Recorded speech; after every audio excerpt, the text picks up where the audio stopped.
From New Jersey, the capital of misery, the place where metal forgot to die. This is once again the Realize Metal podcast, where we have for you another episode of the Too Many Notes New Music Review.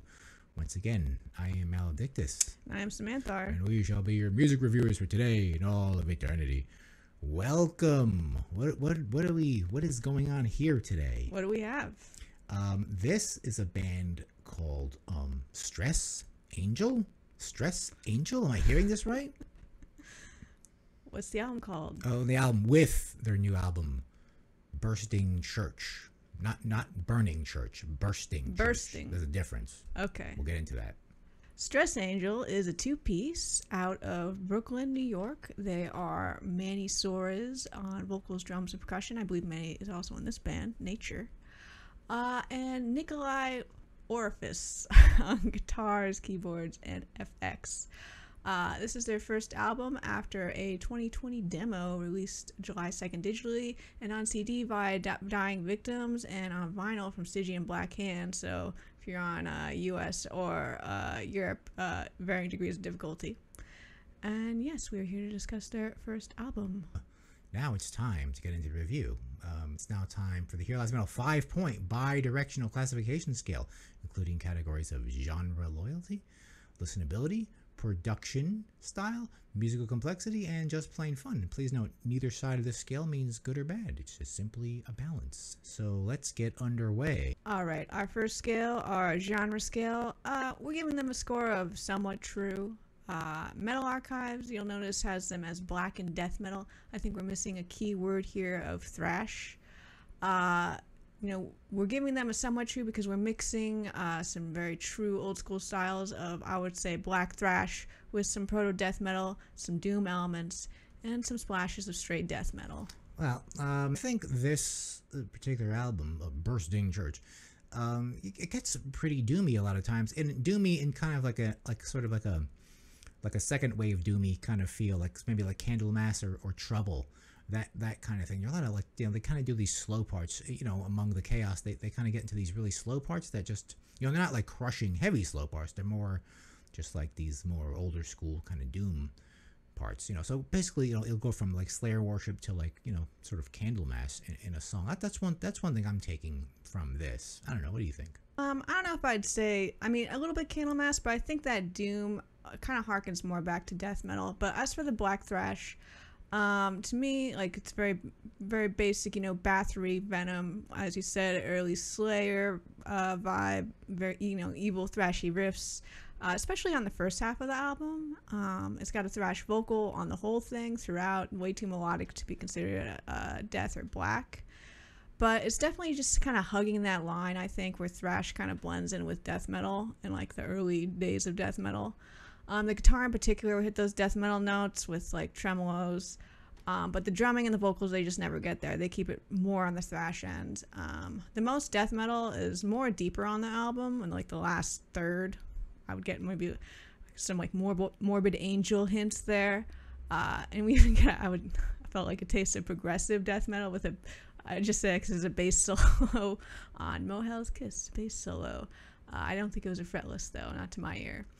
But all throughout, even on the most death metal parts, there's just an underlayer of black thrash. It's never abandoned. So to me, this album really feels most like a black thrash album with death into black thrash, perhaps.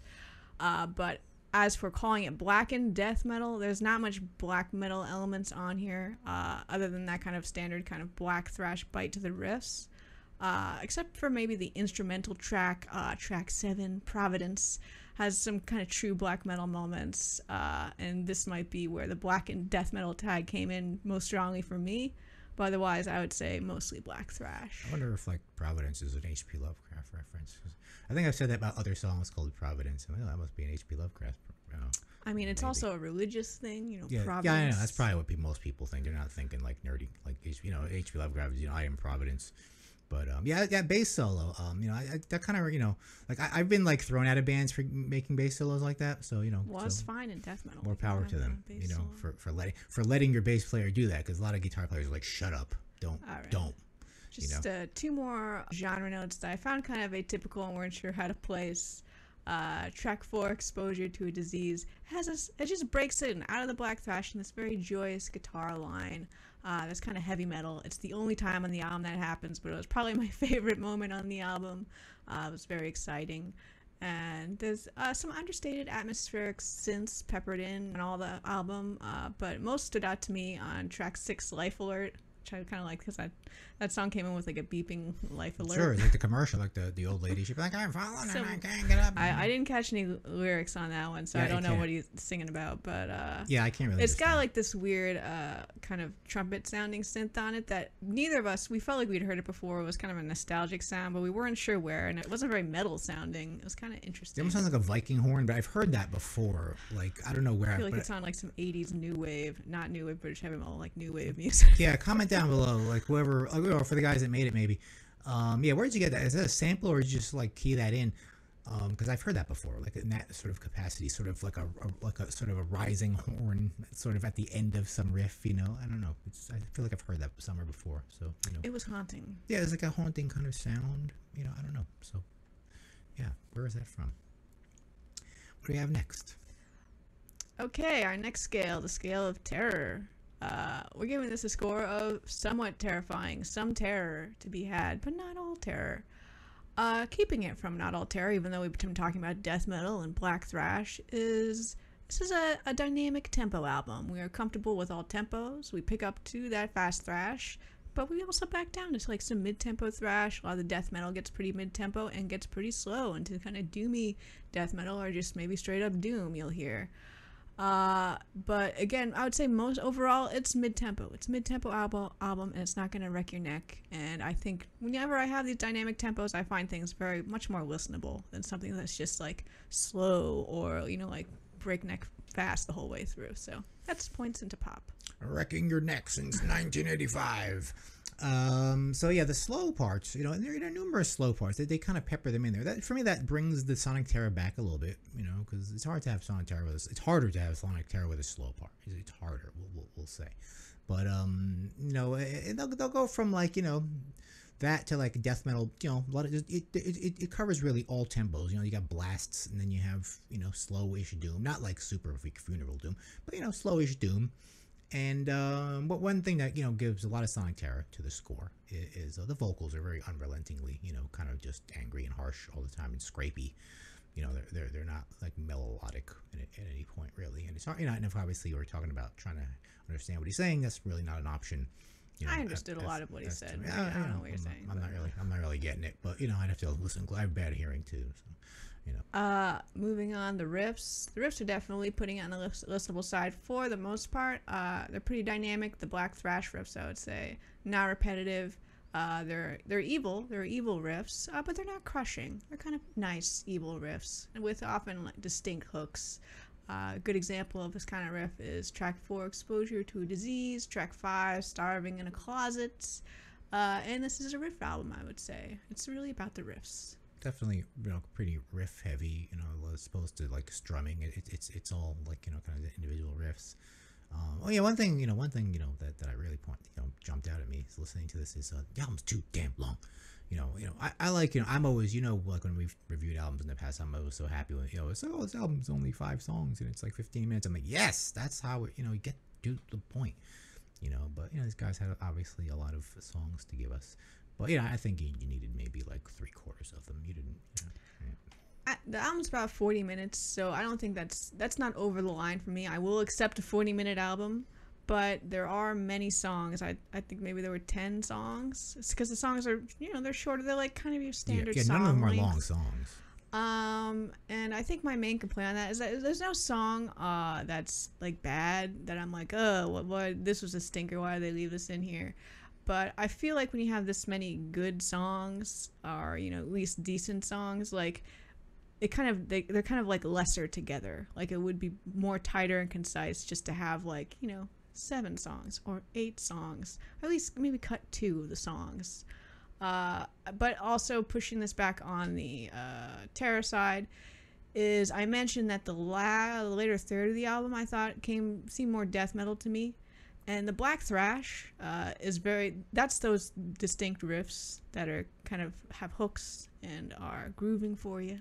But the death metal songs are more bleeding into each other, and they're more they're not too brutal. They're not like super brutal death metal, but they do blend a bit more in together. So it's a bit more of a try to listen to. So that also makes it feel like I think maybe the album is longer than it actually is at 40 minutes. Yeah, it's definitely just, kind of keeps you there for a while. Even those songs are short.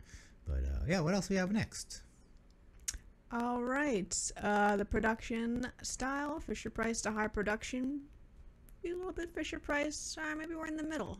It sounds, it sounds level to me. It's like in the middle for me.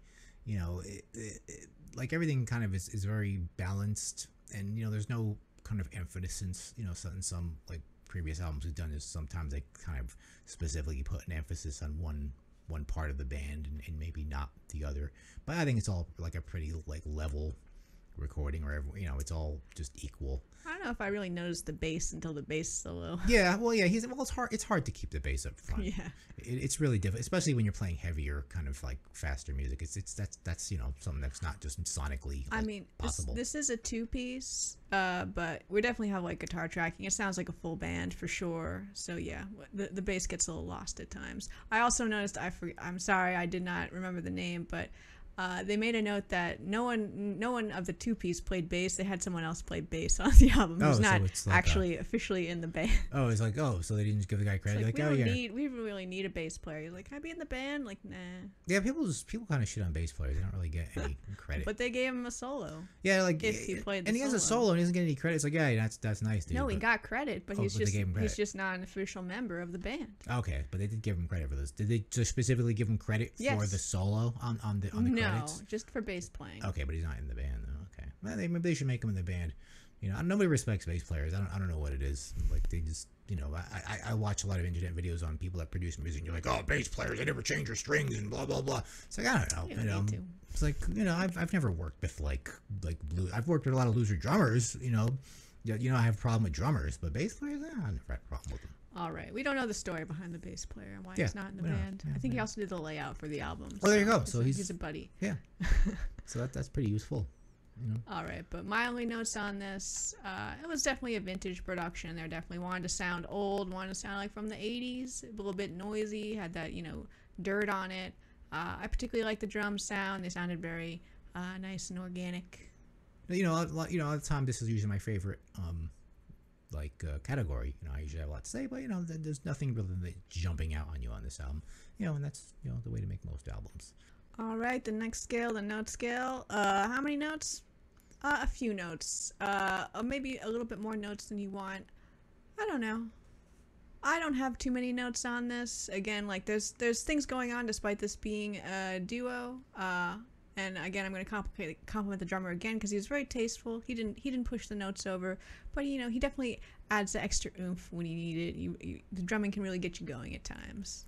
Yeah, since there's a lot of songs, there's a lot of potential for a lot of notes, and there's a lot of different parts in this song. It's sort of like a sort of almost like a kind of a chaotic kind of arrangement. It's not really a traditional arrangement. A lot of these songs, not in like a Fenriz kind of way, but when you're doing more like death metal, you're going to get more of a chaotic arrangement that just comes with the territory, as opposed to like I think thrash is really you'll get more of a traditional arrangement, in like a 2-minute intro, with your thrash. Well, I guess death metal could do that too. But they're not sort of like following a thing, and and I think for me that gives it like more notes because you're kind of just doing this crazy thing. Whereas if you're doing just verse chorus, for me that gives you less notes. Because that's just going through the motions. Where it's like, no, we're gonna have this part and this part and this part and this part and this part. So that equals it's more complex. Yeah, that equals more. Even if in their heads it was just like, we'll just do this part next. They weren't thinking it like, to me like it's it takes more brain power for that. Whether the makers of it like were was intentional or not. I think you automatically get more notes for that. All right, the final scale of fun. How fun was this album? I wouldn't actually say it was that fun. We're kind of in the middle, kind of on the focus side, I would say.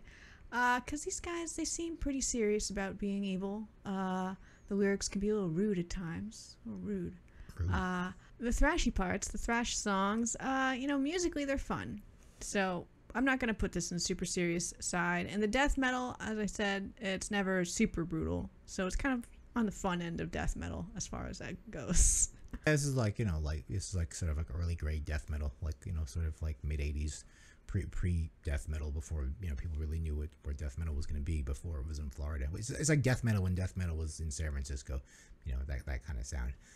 These guys seem to be like, pretty invested in the cause of evil. I mean, look at your picture. You're in a graveyard, and when you're in the graveyard, it's pretty serious, So, they're not like smiling or anything. They're not like being like, yeah, he's evil, evil, so, haha, evil. They're not doing that. They're like, I mean, I don't really believe them, I would say. Oh, I believe them. Just because I saw their photo and I know they're from Brooklyn. Did you see their photo? Yes, they were in the graveyard there, right? That photo, they're kind of sitting in the graveyard. Sorry, I'm being judgmental, but I don't believe them.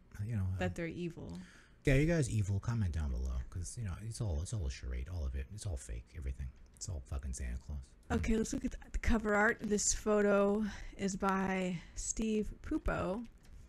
Fun note, my sister used to date a guy named Steve Poopo. Steve, maybe he's the same guy. What? I could be, because this is a Brooklyn-based band. And yeah, maybe he's gotten into... I hope it's not. I would be very surprised if it was, though. We have to find... Now we have to find this out. I really don't.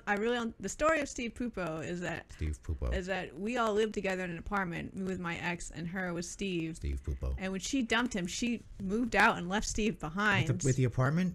With me and my ex. Wait a minute. So and we did not get along. So as a guy, I gotta go, but you stay there. So I have some very strong negative connotations to the name Steve Poopo. Oh, that sucks.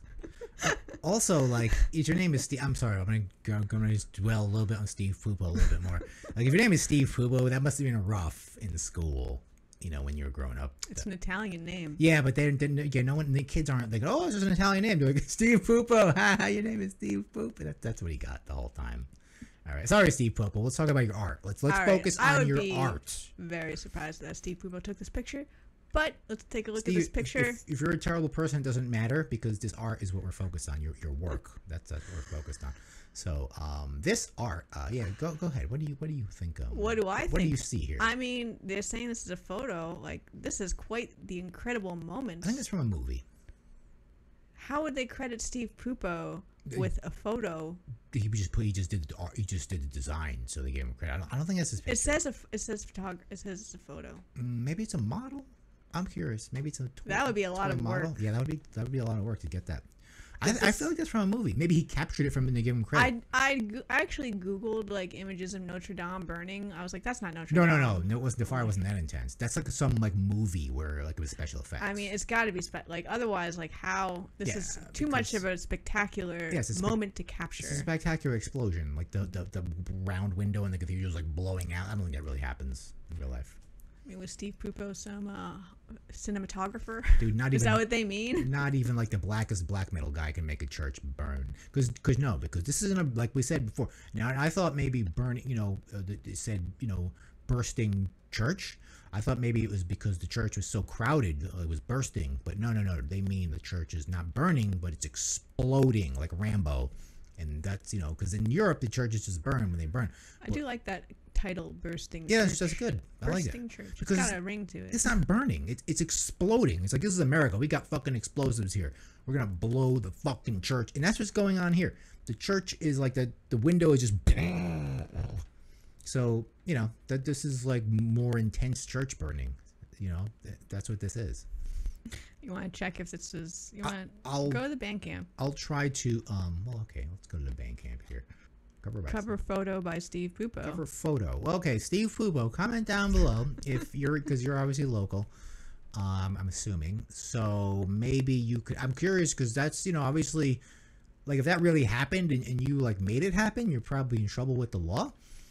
Otherwise, yeah, how did you get that photo? If it, because if you just captured it from a movie, no credit, no I'd respect. like to watch the movie. Yeah, though. like it's probably like from like The Omen or something, or something, where the devil kid burns the church or something.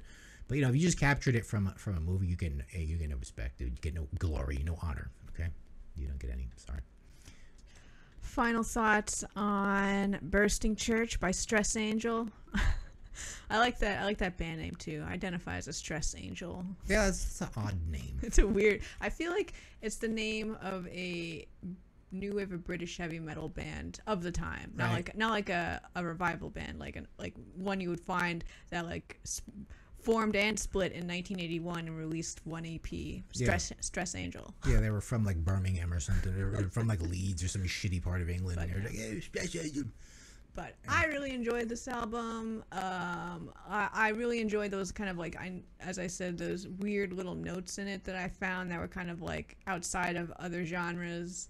And I really liked, particularly the black thrash end of this album, but the death metal end was good too. But I really liked the black thrash end, which was the first number of songs on the album. So if you start the album, it's pretty, you're already going, and you just end up listening to the whole thing. It's got Doom too. It's got Doom as well. So yeah, excited for these guys. They're local, so maybe we'll see them sometime. Yeah, maybe they'll be playing. I never, really, they're never on the radar until recently. So yeah, so yeah, hopefully, yeah. Now I'm curious about the artwork now. So let's I'm curious how you got that picture, or what movie it's from. My vote is from a movie, and you just nicked it. So let's prove me otherwise wrong, and I will exonerate you on the air in the comment section. Okay. All right. So that has been the review of Stress Angel Bursting Church. Hope you all check it out. It's a good album. And we'll see you next time with another Here Lies Metal. Too many notes and no review.